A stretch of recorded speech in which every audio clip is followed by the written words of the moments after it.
Oh, yes, brothers and sisters, Assalamu alaikum. Welcome to another reminder. And today we're talking about loss aversion. And as you know, I've been going through some of the cognitive biases that we have as human beings. So just a refresher for those of you who don't know what a cognitive bias is. So a cognitive bias is a particular way in which our brain functions. Generally, a particular way in which human brains function that is usually very helpful. It does that because our brain takes a lot of energy and our brain has developed shortcuts in order to save energy. But these shortcuts that our brains take are not always helpful, not always. Sometimes they cause us to come to the wrong conclusions, and sometimes they can be outright dangerous. And brothers and sisters, you see, this is really part of what being a Muslim is all about.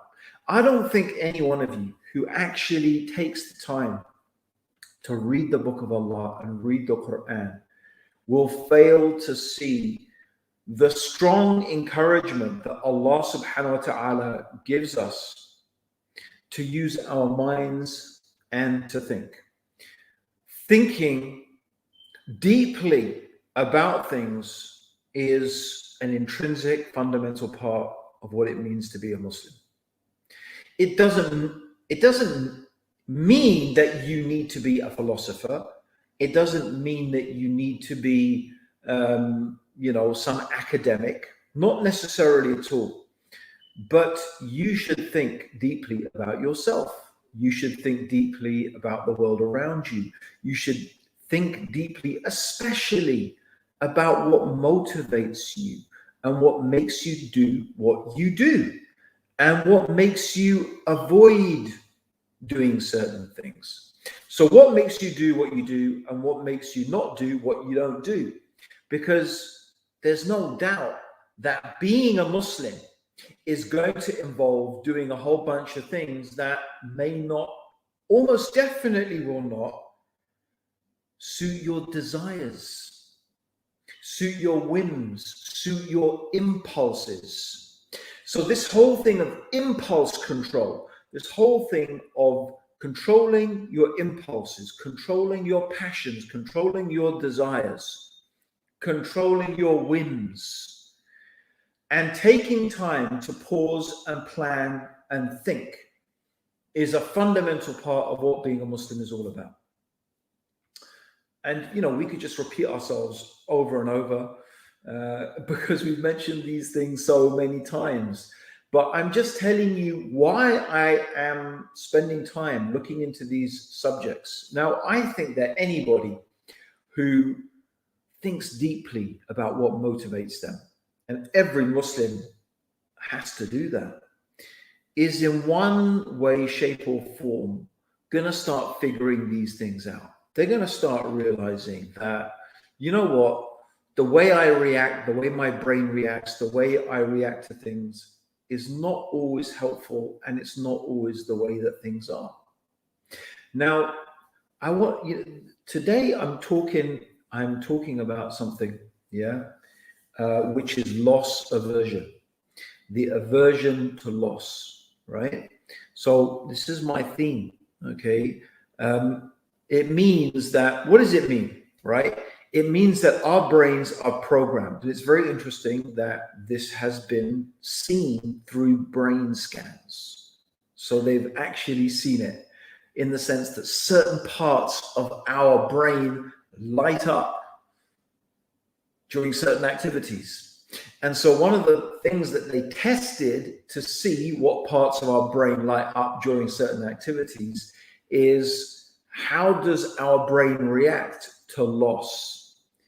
And 3 different parts of our brain actually light up when it comes to loss, right? And one is the very, very, what they call the, it's like the base, the very, very primitive or what they think is the primitive part of our brain.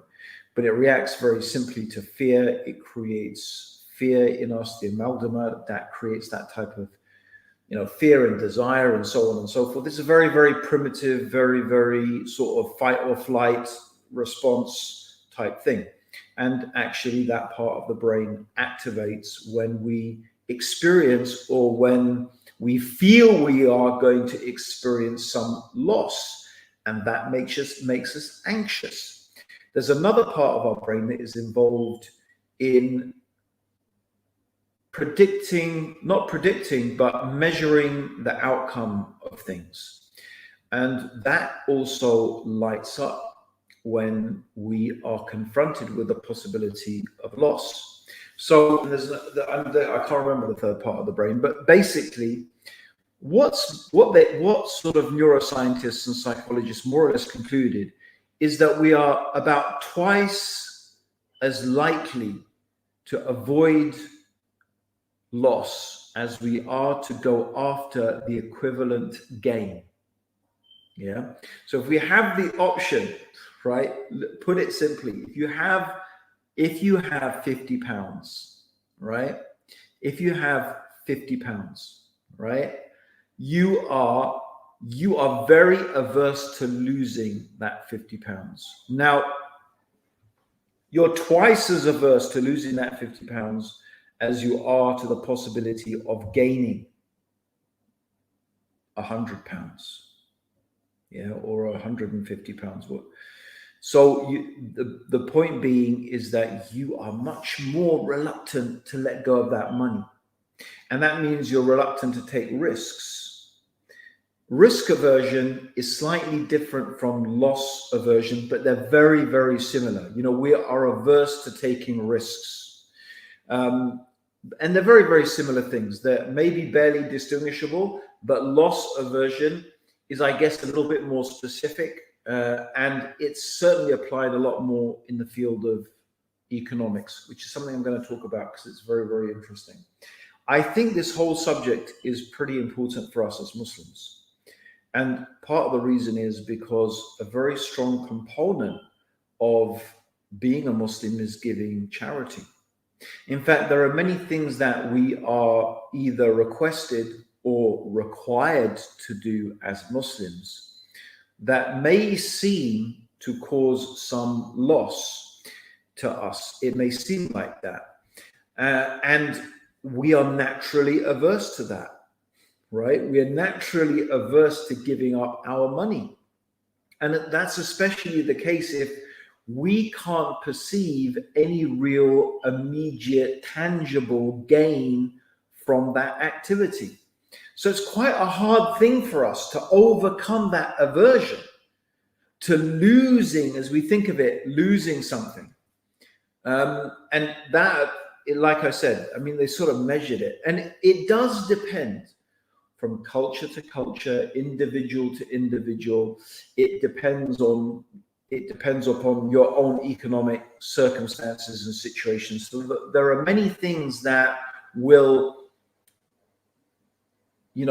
dictate the level of your aversion or your dislike of loss.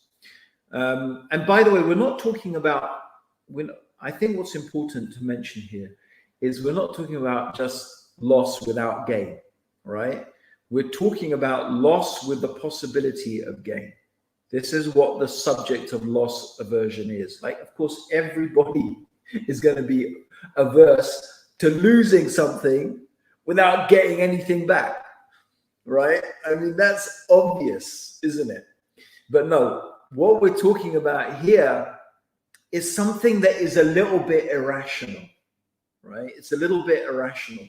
Like, why would you be averse to giving up 50 pounds if you know you're going to get 100 pounds back? But, we just don't feel, that we want to take that risk. And, it makes a lot of sense. On a very basic level, it makes a lot of sense. And the reason it makes a lot of sense, and this is something interesting that I've also thought about when I looked into this subject, something that it seems to me that the people who have talked about this particular cognitive bias have not factored this in. But I'm going to talk about the issue of barakah, right? But why does it make sense? The reason is because, look, in order to acquire something, some money or some object or some food or whatever it may be, we need to put energy into acquiring that thing. So energy goes into us, and it's very interesting, by the way, that the loss aversion is a lot less for things that you don't have an attachment to. So if, for example, if I just give you £100, your readiness to trade in that £100 with the hope and the expectation of getting, say, £150 is a lot less than if that's your own hard-earned money. Now, that's just obvious, right? But why? It's still just the same amount of money. Do you get the point? The point is, it's not exactly rational, because £100 is £100, right? Whether you worked for it or whether I gave it to you, that's still the same amount of money. It still has the same purchasing power in theory, right? It's still the same monetary value. So why would you treat that £100 differently depending on whether you worked for it or whether I gave it to you? But we do. Now, there is something I believe here called barakah, right? And barakah, as we know, is something in Islam we understand it's blessings from Allah. And the blessings from Allah, and this is something 100%, I don't think any psychologist, neuroscientist has factored this thing in. But barakah, when you work for something and you do it in a halal way, and you work for something with the sweat of your brow, that thing has barakah. Allah blesses it. Allah gives it some, it is able to achieve things that an equivalent amount of money that doesn't have barakah won't. Now, that can happen in many, many different ways. But even from a psychological basis, the effort that you've put into something makes you appreciate it more, makes you value it more. But there's something else to that as well. The fact that it's halal, the fact that it has been, and that Allah gives it a quality that you will be satisfied. So food that you buy with this money will be much more satisfying. It will fill you. It will satiate you. It will nourish you more effectively than food that is haram. This is a whole subject that is beyond what science has looked into. And it's another factor that we as Muslims need to understand. However, the point of talking about these cognitive biases is that we do have to understand that sometimes that leads us to make bad decisions that are not particularly helpful. And, it's important to make good financial decisions. Of course it is. And this whole aspect of loss aversion can actually sometimes cause us to make bad financial decisions. And this could be the case, not just financial decisions, it could be the case within your marriage, within relationships, in respect to your children, in respect to your home, in respect to your work, many, many different things that this whole aspect of loss aversion comes into, where it doesn't make any real rational sense. It doesn't make sense at all. Because, on the face value, let's for a moment forget this issue of barakah. But on the face value, £100 is £100. Why would it matter to you? Why would it matter to you how that £100 comes to you, or what the reality of that £100 is? Why would you be more averse, twice as averse to losing that £100 if you can gain, say, £200 or £300. Yet we have this intense reluctance to part with that money, even when the possibility is really strong that we could make a lot more. And obviously, you can understand from the perspective of you as an individual or as a family, or especially as a society. Societies that are extremely loss averse often are not able to flourish, because this is the reality. The reality of success in a materialistic sense does depend upon taking certain risks. That's what we do. That's what business is all about, in a sense. Business is all about taking these calculated risks. So in order to be a good and effective business person, it is important for you to understand this dimension of loss aversion, that you are naturally averse to loss. But I think as well, from a spiritual aspect, because even when it comes to doing good deeds, you see, this is something that is very interesting. If there is a particular activity that you have been doing for a long time, that as you have become, say, habitualized to, say, for example, you regularly pray to Hajj, or I don't know, whatever, it doesn't matter. But, you know, there may be some good deed that you do regularly. Again, the whole issue of loss aversion may come in, because you may discover that there is something else that actually gives much more reward than that deed. So the reward of it is much greater. However, the reward is greater, but the effort that you need to put into it may be more. And the possibility of you suffering some sort of disturbance, some loss of your time, some loss of your money, some loss of your effort, your energy, is also more. And so unfortunately, these things don't help you to make the right decisions, even in terms of getting rewards from Allah subhanahu wa ta'ala. An intelligent person would understand, a rational person would understand, no, this is definitely worth the risk. So I'll give you an example. Here's a really good example. Let's look at the topic of da'wah. Let's look at the topic of inviting people who are not yet Muslim to Islam.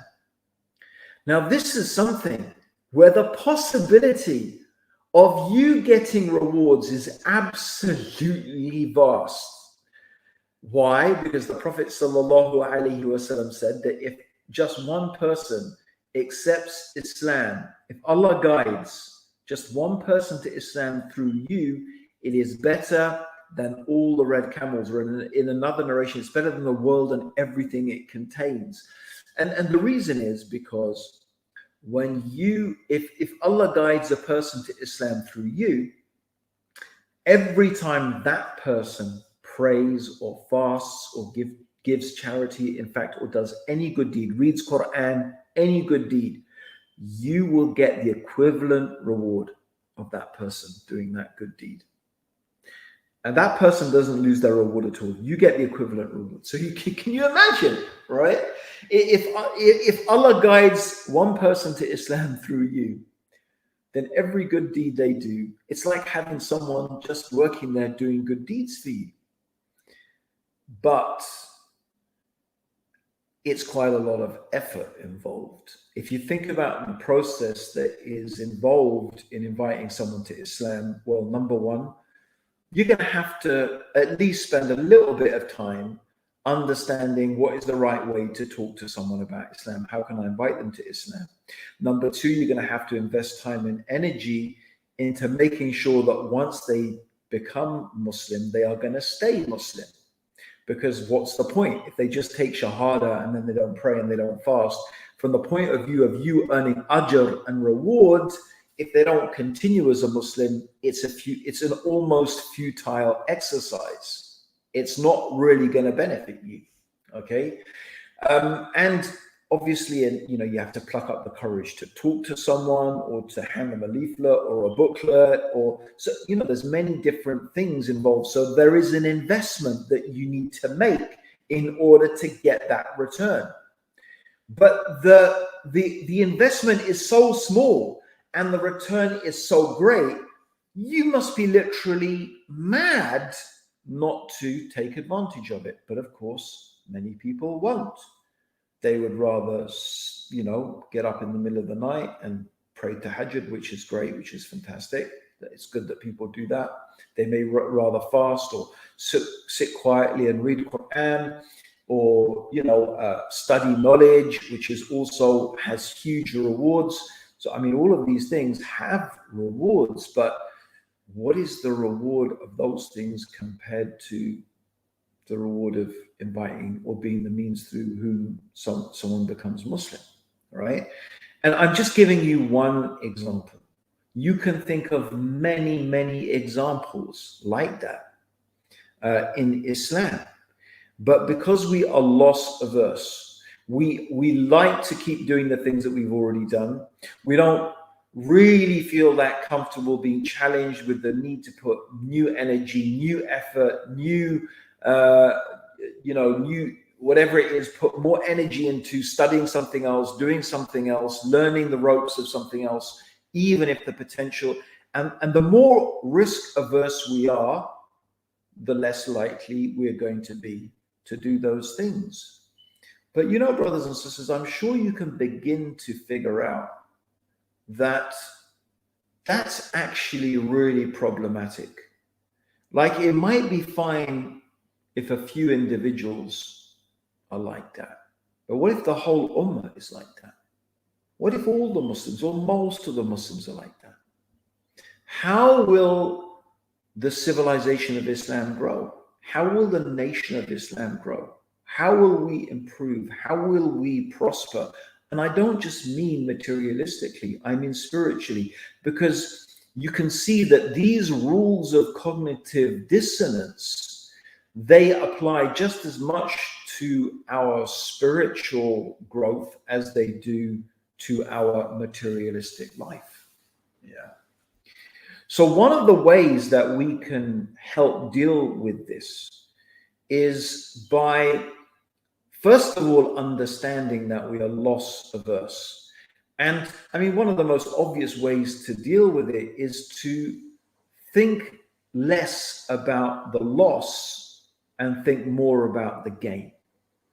Think less about what you're losing and think more about what is the potential of how your life could improve, both materialistically and spiritually, by you making that commitment, taking that risk. Because it is to do with, to some degree, risk. Yeah. So that's the first thing. You want to focus more on the gains and focus less on the loss. And another thing that you can do is just in your mind, go through the worst case scenario, right? Like, okay, even if I did lose this, or even if I did lose that, how bad would it really be?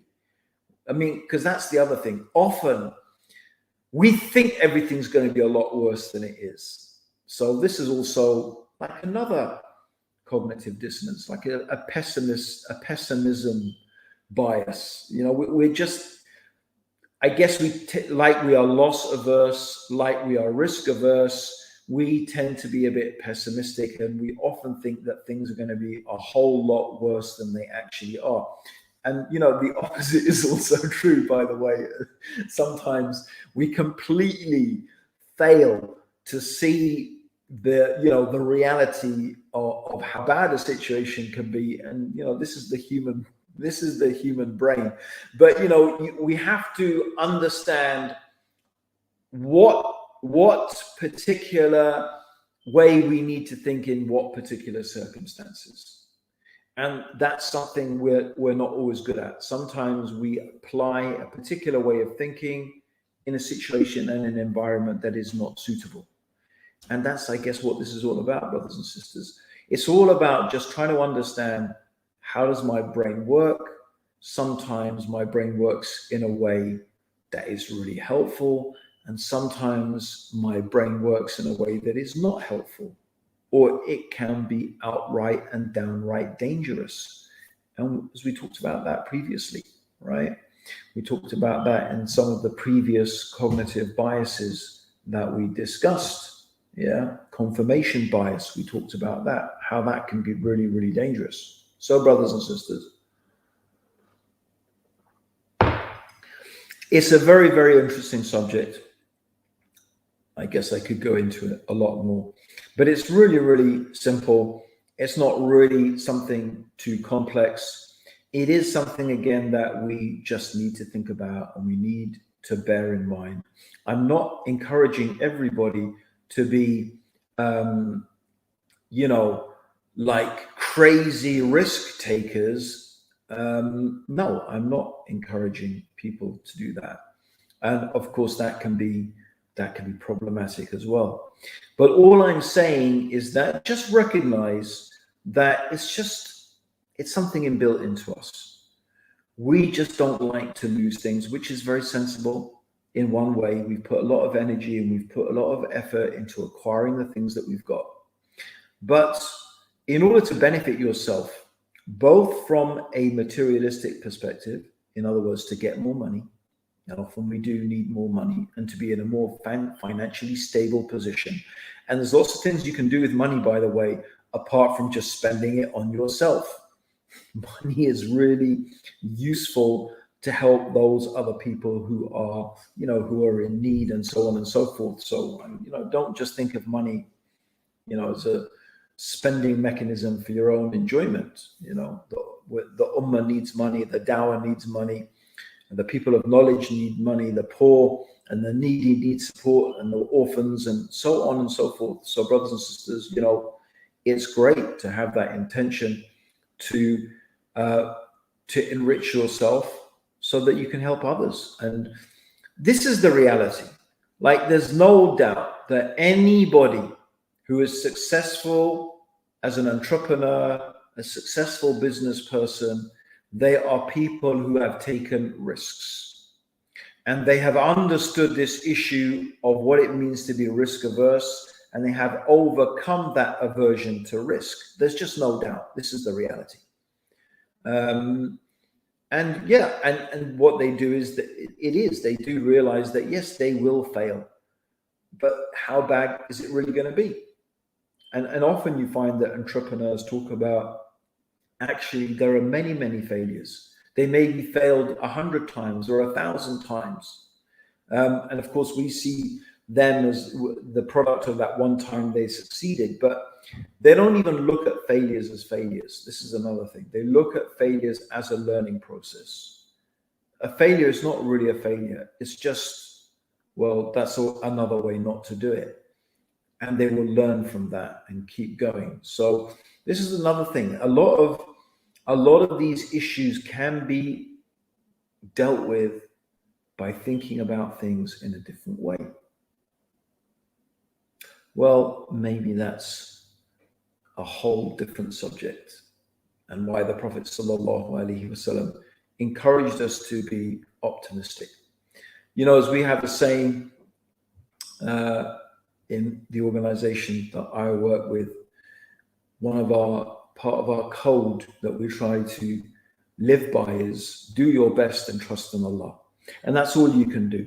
You can put everything in place. You tie your camel, as the saying goes, tie your camel and then trust in Allah. So this is not part of Islam to take silly risks without mitigating as much as possible, and whatever is readily available, right? Islam does not say you've got a camel, so okay, just leave it and trust in Allah, it'll be there when you come back. No, if you've got a rope, you tie your camel, tie it to something, tether it up so it doesn't run away, and then that's what you can do. That's what you need to do. The rest is you trust in Allah. And that's the sort of attitude that we should have, brothers and sisters. So think about this, inshallah. Maybe you can just over the next week, until next week, just, be aware of this particular aspect. And maybe you can just look in different things in your life. Am I being, is this loss aversion here, right? Is this really logical? Is this behavior really rational? Just think about that and see the different ways in which that particular way of thinking might be beneficial sometimes, but also it might be detrimental sometimes. At the end of the day, brothers and sisters, like I said at the beginning, we are just encouraging you, and I'm encouraging myself, to think about the way you think. Think about who you are. Think about what's going on in your brain. Understand the way your mind works better. That can only be a good thing for you in the dunya and in the akhirah. So brothers and sisters, thanks for tuning in. Thanks for listening. Don't forget to subscribe both to my YouTube channel, inshallah. Please subscribe to my YouTube channel. Please like it and share it. These little things, it's a little click of a button for you, especially subscribing. But for me, it's a big thing. Alhamdulillah. Sharing it is caring. Who knows who might benefit from it. Also, don't forget to also subscribe to the channel, which is completely gone out of my mind, what it's called, something brilliant. I can't remember now. Anyway, the brothers who are organizing this, it's there anyway. Like, follow, share, subscribe. What's it called? Stream Islam. That's it. Stream Islam. You will get lots of other amazing speakers here on Stream Islam as well. Until next time, brothers and sisters, thank you for joining me. May Allah bless you. May Allah bless your week. May Allah bless your efforts in the dunya, and may Allah give you success in the akhirah. Allahumma salli ala Muhammadin wa ala alihi wa sahbihi wa sallam. Jazakallah khair. Assalamu alaikum wa rahmatullahi wa barakatuh.